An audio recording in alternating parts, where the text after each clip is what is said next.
बोल वृंदावन बिहारी वन बिहारी लाल लाल की की जय। जय।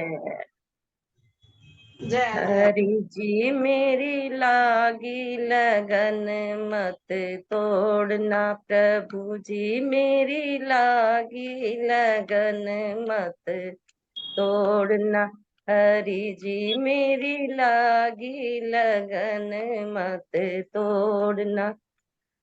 तेरे भरोसे बोई मैंने खेती, तेरे भरोसे बोई मैंने खेती, मेरे भरोसे मत छोड़ना, प्रभु जी मेरे भरोसे मत छोड़ना, प्रभु जी मेरी लागी लगन मत तोड़ना, मेरे दाता मेरी लागी लगन मत तोड़ना।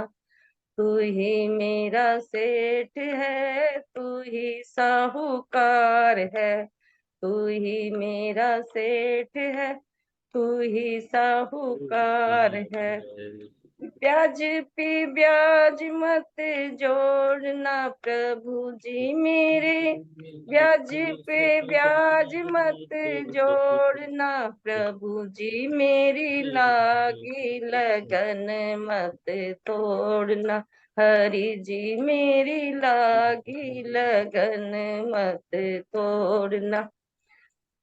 गहरी नदिया नाव पुरानी, गहरी नदिया नाव पुरानी, बीच भंवर मत छोड़ना, प्रभु जी मेरे बीच भंवर मत छोड़ना, हरि जी मेरी लागी लगन मत तोड़ना, मेरे प्यारे मेरी लागी लगन मत तोड़ना, हरि जी मेरी लागी लगन मत तोड़ना।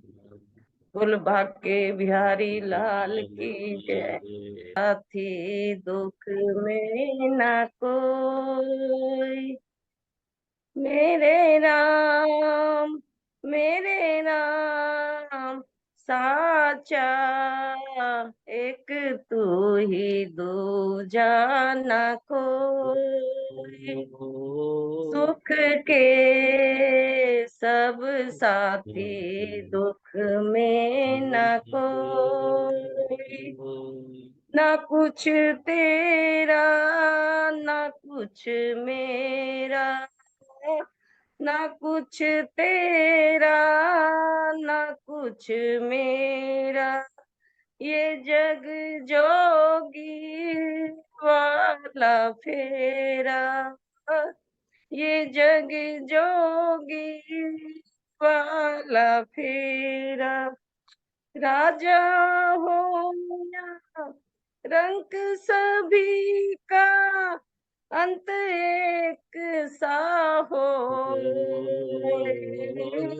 दुख के सब सब साथी साथी दुख दुख में में ना न को,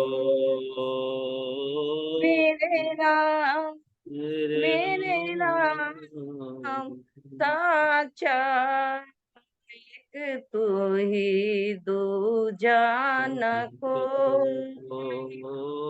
बाहर की तू माटी फाके, बाहर की तू माटी फाके, मन के अंदर क्यों ना झाके, मन के अंदर क्यों ना झाके, उजले तन पे मान किया मन का मैल ना धोए, सुख के सब सब साथी साथी दुख दुख में ना को, को मेरे राम मेरे मेरे राम राम साचा, एक तू ही दूजा दूजा न कोई। जीवन आनी जानी छाया, जीवन जानी छाया, झूठी माया झूठी का, झूठी माया झूठी काया, फिर क्या है को सारी उमरिया, पाप की गठड़ी ढोए। दुख में सब साथी, दुख में न कोई। मेरे राम साचा एक तू ही, दूजा न कोई। जय श्री राम, ये बिहारी लाल की जय। बहुत सुंदर। आया है, माता ने बुलाया है, तूने मुझे बुलाया शेरा वालिए। मैं आया शेरा वालिए।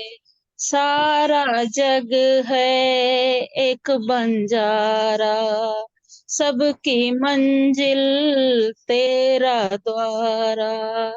ऊंचे पर्वत लंबा रास्ता, पर मैं चढ़ ना पाया शेरा वालिए। पर मैं रह ना पाया शेरा वालिए। तूने मुझे बुलाया शेरा वालिए। मैं आया शेरा वालिए। सूने मन में जल गई बाती, तेरे बध पे मिल गए साथी। मुंह खोलूं क्या तुझसे मांगू, मुंह खोलूं क्या तुझसे मांगू। बिन मांगे सब पाया शेरा वालिए। मैं आया शेरा वालिए। तूने मुझे बुलाया शेरा वालिए। मैं आया शेरा वालिए। कौन है राजा कौन भिखारी, एक बराबर तेरे सारे पुजारी। तूने सबको दर्शन देकर अपने गले लगाया शेरा वालिए। मैं आया शेरा वालिए। तूने मुझे बुलाया शेरा वालिए। मैं आया शेरा वालिए। शेरा वाली माता की जय। जय हो जय हो। वो सचिया जोता वाली माता तेरी जय श्री सदा राधे। ही जय। लाल की जय। जय जय श्री राधे श्याम। राधे श्याम। हरि ओम तत्सत। श्रीमते रामचंद्राय नमः। ओम नमः परमहंसास्वादित चरण कमल चिन्मकरंदाय भक्त जनमानस निवासाय श्री रामचंद्राय। माता जी शांति का दान दें। कृष्णाय वासुदेवाय हरे परमात्मने प्रणतक्लेशनाशाय गोविंदाय नमो नमः। सीतानाथ समारंभां श्रीरामानंदार्य मध्यमाम् अस्मदाचार्य पर्यन्तां वन्दे श्री गुरु परंपराम्। गुरुर्ब्रह्मा गुरुर्विष्णु गुरुर्देवो महेश्वरः गुरुर्साक्षात् परब्रह्म तस्मै श्री गुरुवे नमः। प्रहलाद नारद पराशर पुंडरीक व्यासाम्बरीष शुक शौनक भीष्म दाल बयान रुकमांगदार्जुन वशिष्ठ विभीषणादीन पुण्यानिमान परम भागवतान नमामि। चार जुगन में भक्त जे तिनके पद की धूरी सर्वसु सिर धरि राखियो मेरी जीवन मूरी। भक्त भक्ति भगवंत गुरु चतुर नाम वपु एक इनके पद वंदन किए नाशे विघ्न अनेक। श्री राम जय राम श्री राम जय राम गाइए। श्री राम जय राम जय जय राम श्री राम जय राम जय जय राम श्री राम जय राम श्री राम जय राम श्री राम जय राम जय जय राम श्री राम जय राम जय जय राम सीताराम जय सीताराम सीताराम जय सीताराम सीताराम जय सीताराम सीताराम जय सीताराम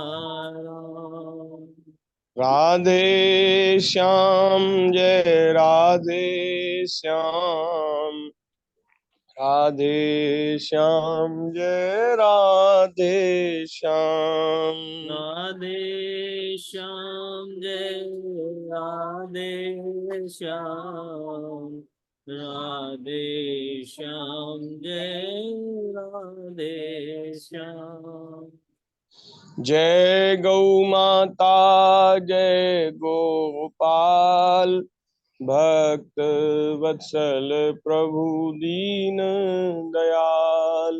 जय गौ माता जय गोपाल भक्त वत्सल प्रभु दीन दयाल। भक्त वत्सल प्रभु दीन दयाल। भक्त वत्सल प्रभु दीन दयाल।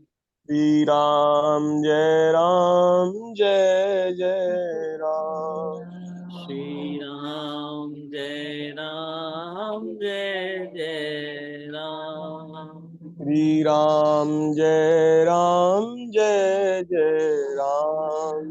श्री राम जय राम जय जय राम।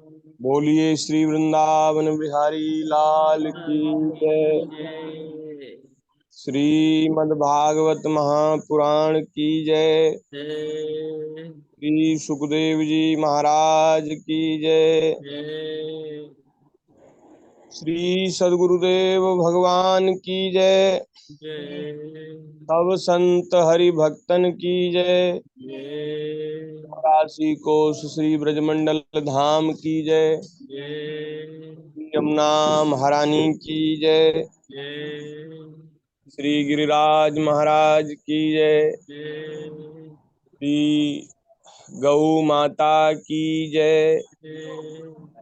जय जय श्री राधे श्याम जय जय श्री सीताराम हर हर महादेव। नारायण नारायण नारायण हरि शरणम। भक्त वत्सल शरणागत वत्सल भक्त वांछा कल्प तरु दीन बंधु दया सिंधु असंख्येय कल्याण गुणगण निलय करुणा वरुणालय भगवान श्री वृंदावन बिहारिणी बिहारी जी की श्री राधा कृष्ण भगवान की हम सब लोगों के ऊपर अतिशय कृपा और करुणा है जिसके फलस्वरूप हम सब लोगों को अपने जीवन का परम फल सत्संग भगवान की मंगलमयी कथा के माध्यम से प्राप्त हो रहा है। कथा में, भगवत चर्चा में जो सत्संग की बातें होती हैं वे जीवन की सर्वोच्च निधि हैं, परम निधि हैं।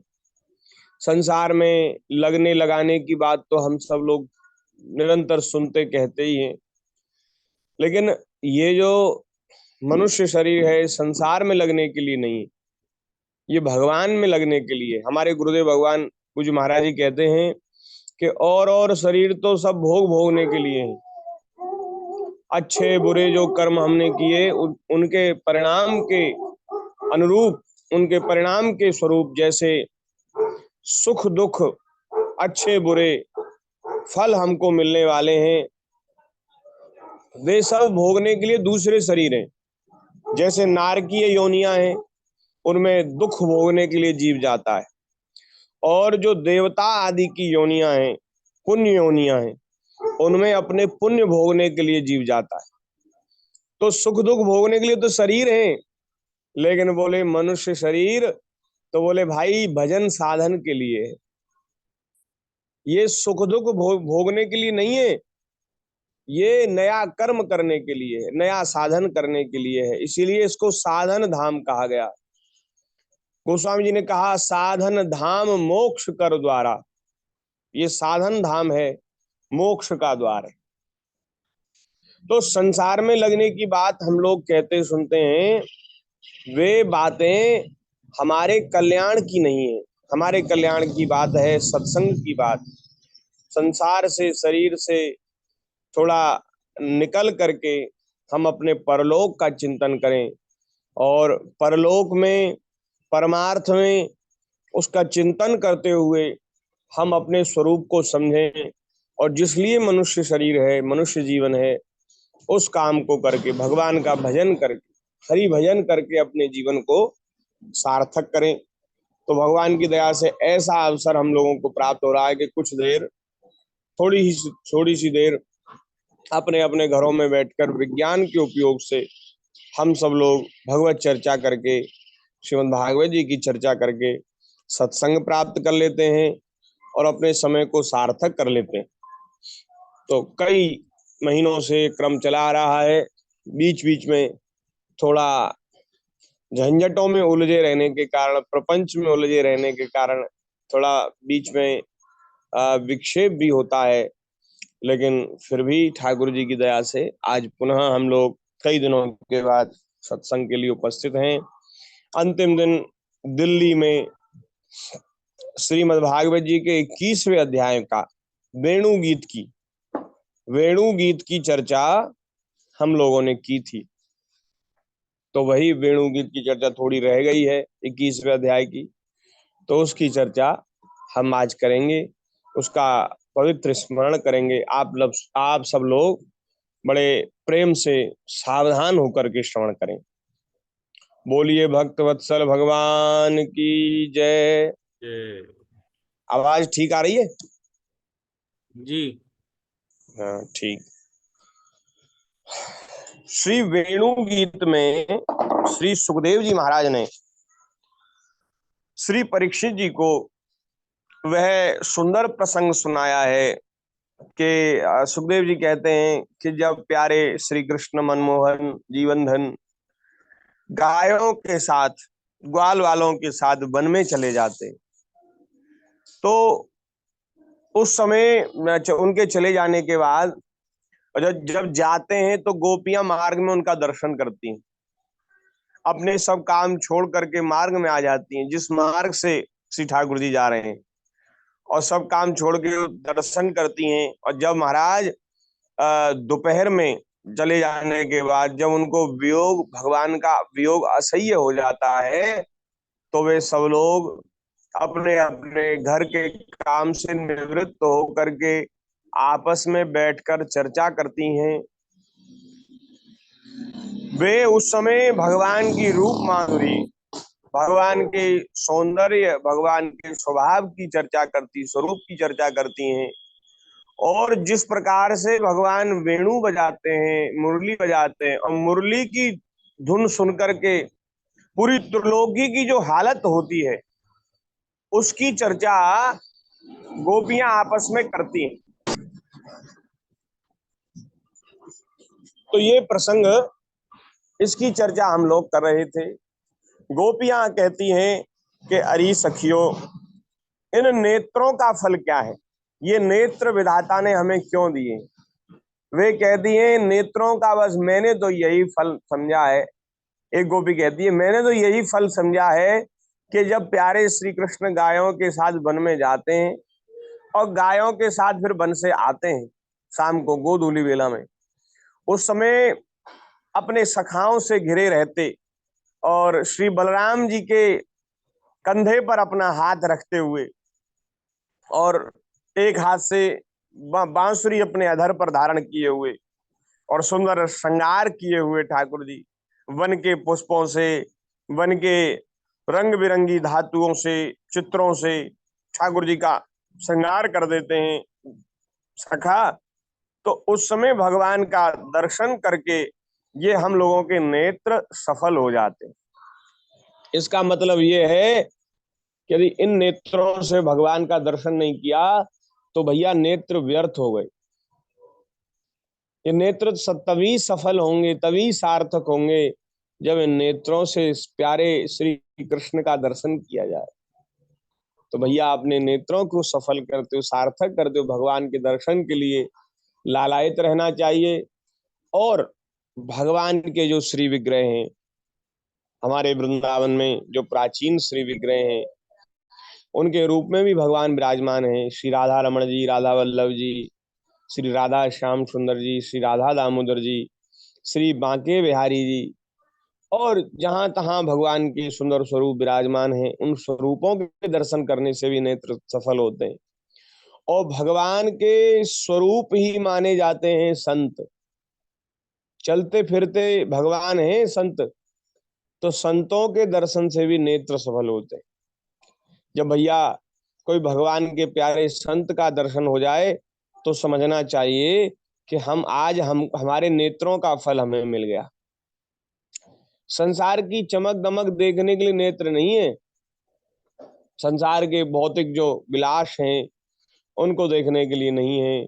ये तो भैया भगवान को और भगवान के भक्तों को देखने, इनकी सार्थकता इसी में है। तो बस संसार के रंग ढंग से अब हमें ऊब करके भगवान के दर्शन की इच्छा करनी चाहिए। ऐसा कहना चाहिए जगत के रंग क्या देखूं, तेरा दीदार काफी है? ऐसा भाव हृदय में होना चाहिए कि जगत के रंग क्या देखूं, तेरा तेरा दीदार काफी है।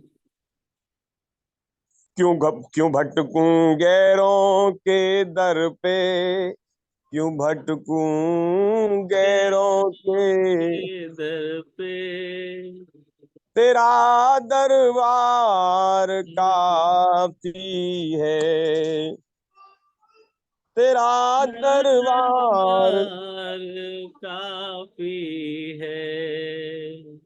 नहीं चाहिए ये दुनिया के निराले रंग ढंग मुझको, नहीं चाहिए दुनिया दुनिया के निराले निराले ढंग रंग ढंग मुझको, मुझको, निराले रंग ढंग मुझको, निराले रंग ढंग ढंग मुझको। चली जाऊं मैं वृंदावन, चली जाऊं मैं वृंदावन, वृंदावन तेरा श्रृंगार काफी है। जगत के रंग क्या देखूं, तेरा दीदार काफी है। जगत की झूठी रौनक से है आंखें भर गई मेरी। जगत की झूठी रौनक से है आंखें भर गई मेरी, है आंखें भर गई मेरी। चले आओ मेरे मोहन, चले आओ मेरे मोहन, दरस की प्यास काफी है। चले आओ मेरे मोहन, दरस की प्यास काफी है। जगत के रंग क्या देखूं, तेरा दीदार काफी है। जगत के साज बाजों से हुए हैं कान अब बहरे। जगत के साज बाजों से हुए हैं कान अब बहरे।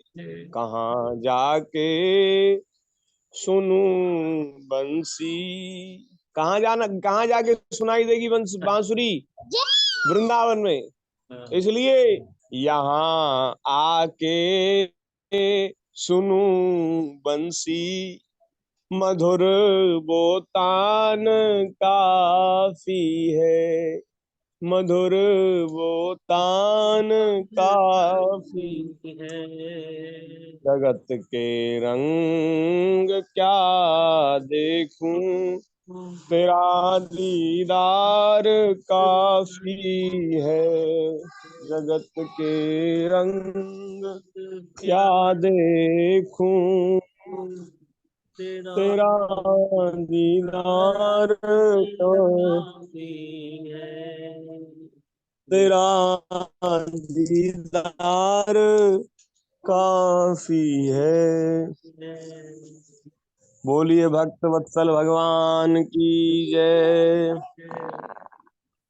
तो महाराज, इन नेत्रों की सार्थकता भगवान के दर्शन में है। गोपियां कह रही हैं, अक्षणवताम फलमिदं न परम विदाम, सख्यः पशुननु विवेशयतो वयस्यै, वक्त्रं ब्रजेषु श्रुतयो रनुवेणुजुष्टम्, येर्वा निपीतमनुरक्त कटाक्ष मोक्षम। तो महाराज, भगवान के मंगलमय दर्शन, उनसे नेत्रों की सार्थकता। भैया जगत की चमक दमक, जगत के साजबाज अब बोले अब इनसे ऊब गए। ये प्रेमियों की दशा है। गोपियां तो महाराज महान प्रेमी हैं। गोपियों के तो प्रेम की क्या बात कही जाए, वो तो वाणी का विषय नहीं है। सामान्य सा कोई भक्त हृदय, कोई प्रेमी हृदय, इसके हृदय में थोड़ी सी हलचल है प्रेम की, तो उसको भी ये दुनिया का रंग ढंग नहीं सुहाता। तो गोपियों की तो बात ही क्या है। गोपियां बड़े भाव में भर के कह रही है, अरे सखी, अरे भीरू, ये सब दुनिया का रंग ढंग अब हमें अच्छा नहीं लगता। तो हमें तो ये नेत्रों का यही फल हमने तो समझा है कि इनसे प्राण प्यारे मनमोहन का दर्शन किया जाए। और ठाकुर जी के दर्शन में भी विशेष दर्शन, गोपियां कह रही हैं, ये विशेष दर्शन ये है जब श्री कृष्ण वृंदावन से आ रहे हों गैया चराते हुए, और आगे गाय पाछे गाय, इत गाय उत गाय, गैया के गायों के बीच में घिरे हों, और बलराम जी उनके दाहिने भाग में चल रहे हैं। बलराम जी के कंधे पर ठाकुर जी ने हाथ दिया है। एक श्याम वर्ण है, एक गौर वर्ण है, मधुर मोहिनी जोड़ी है। और भगवान के जो सखा हैं वे सब भगवान को घेरे हुए हैं। तो ये जो छवि है, ये भगवान की छवियों में भी विशेष छवि है। तो उसका दर्शन करके हम अपने नेत्रों को सफल कर लें, यही परम फल है। आगे कह रही है कि अरे सखी देखो, ये वृंदावन की शोभा अद्भुत है। इस अद्भुत वृंदावन में, अत्यंत सुंदर वृंदावन में श्री कृष्ण महाराज नटका सा श्रृंगार कर लेते हैं। ऐसा ऐसा नायक का जैसा श्रृंगार, जैसे रंगमंच पे उतरने वाले हों, और ऐसा श्रृंगार करते हैं। रंग बिरंगे पुष्पों की मालाएं धारण कर लेते हैं। मोर के पंख, फूलों के गुच्छे सिर पे, मस्तक पे लगा लेते हैं। और महाराज सुंदर धातु से चित्रकारी की जाती है ठाकुर जी के श्री विग्रह पर, और सांवले शरीर पर पीतांबर फहराने लगता है, और श्री बलराम जी के गोरे शरीर पर नीलांबर फहराता है। तो उनका वेश बड़ा विचित्र बन जाता है। और महाराज वे ग्वाल वालों की गोष्ठी में बैठ करके मधुर संगीत की तान छेड़ देते हैं और बांसुरी बजाने लगते हैं। अरे गोपियों, ये जो भगवान श्री कृष्ण बांसुरी बजाते हैं, तो हमें तो बांसुरी से बड़ी ईर्ष्या होती, सौतिया डाह होती है। हमें लगता है कि ये जो बांसुरी जो है कि ये निरंतर श्री कृष्ण के अधरों पर लगा रहता है। ऐसा कौन साधन इसने किया है कि जड़ होने पर भी इसको ये परम सौभाग्य प्राप्त हुआ है कि निरंतर श्री कृष्ण के अधर सुधा का पान करता रहता है।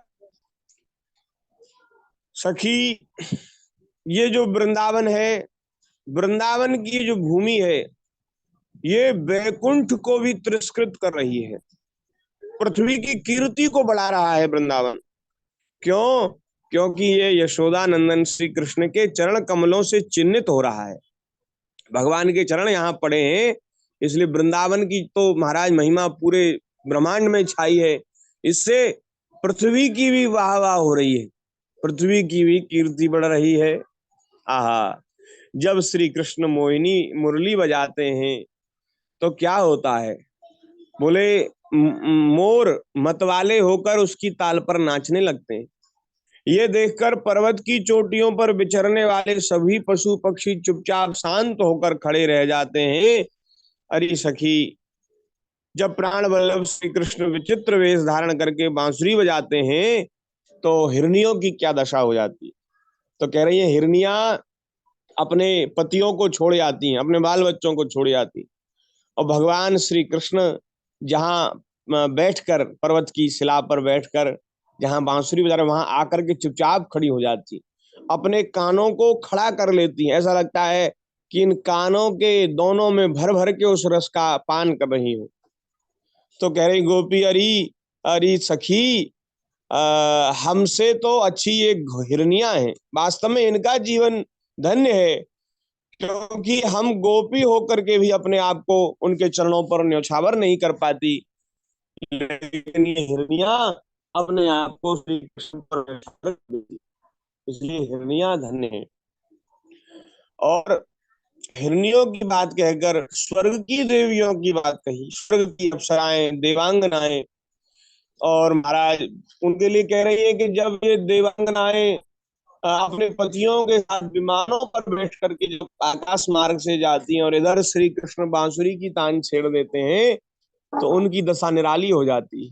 वो अपने शरीर की सुध-बुध खो देती हैं, और उनके महाराज वस्त्रों में, उनके श्रृंगार में, उनके केशों में जो पुष्प गुथे हुए हैं, वे पुष्प झरने लगते हैं, गिरने लगते हैं। उनके वस्त्र उनके शरीर से गिर जाते हैं, उड़ जाते हैं, उनको शरीर की भान नहीं रहता, शरीर की सुध नहीं रहती, ऐसा कह रही हैं। और महाराज और कहती है, गावश्य कृष्ण मुख निर्गत वेणुगीता पीयूष मुक्त भित कर्ण पुटे पिबंत्य। जब ये गाय चरती हुई भगवान श्री कृष्ण की उस मधुर मोहिनी मुरली की ध्वनि सुनती हैं तो चरना भूल जाती हैं, घास खाना, जल पीना भूल जाती हैं, और महाराज स्तब्ध होकर, जैसे मूर्ति बना दी हो, पत्थर की मूर्ति हो, ऐसे स्तब्ध होकर के ये भगवान की उस मोहिनी मुरली को सुनती हैं, मुंह चलाना बंद कर देती है। नहीं तो गाय प्राय बैठ करके उगार करती हैं, उगार करती हैं। तो यहाँ तो कह रहे हैं वो तो बिल्कुल एकदम ऐसी हो जाती हैं जैसे जड़ है, ऐसी दशा हो जाती है। और गायों के बछड़े वे अपनी माताओं का, गायों का दूध पी रहे होते हैं, तो उनका दूध अटक जाता है, ना वो निगलते हैं ना उगलते हैं, दूध पीना बंद कर देते हैं और वो श्री कृष्ण की मुरली की ध्वनि सुनते हैं, आनंद में विभोर हो जाते हैं।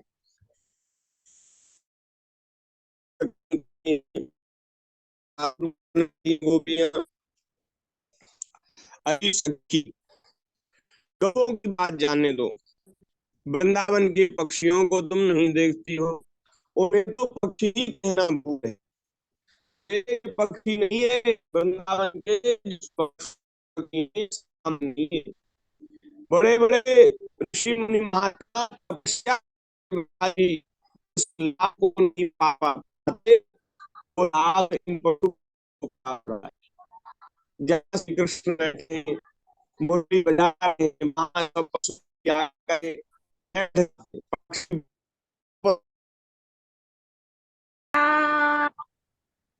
करता है मेरा मन याद करता मैया, आप आ जाओ मेरा मन करता है। काफी है, नहीं सुनाऊं कैसे पूरा। इतना ही अच्छा लग रहा है। बस उनको याद आ गई उनकी। बस भाव होने चाहिए अपने लोगों में। आ जाए गोविंद बोलो हरि दर्द। गोपाल बोलो, भैया जल्दी गोविंद शुरू कर देते तो बोलो लोग बोलना शुरू कर हरि देंगे। गोपाल बोलो, राधा रमन हरि गोविंद बोलो, और राधा रमन हरि गोविंद बोलो। गोविंद बोलो हरि गोपाल बोलो, गोविंद बोलो हरि गोपाल बोलो, राधा रमण हरि गोविंद बोलो, राधा रमण हरि गोविंद बोलो। गोविंद बोलो हरि गोपाल बोलो, राधा रमन हरि गोविंद बोलो। गोविंद बोलो हरि गोपाल बोलो, राधा रमण हरि गोविंद बोलो। बोलिए श्री राधा वल्लभ लाल वल्लभ लाल की की जय। जय, जय जय श्री राधे श्याम। जय। ये पूरा नहीं हुआ था, ये थोड़ा सा ही रह रहा था बाकी। आज यहीं पर विश्राम करते हैं, कल फिर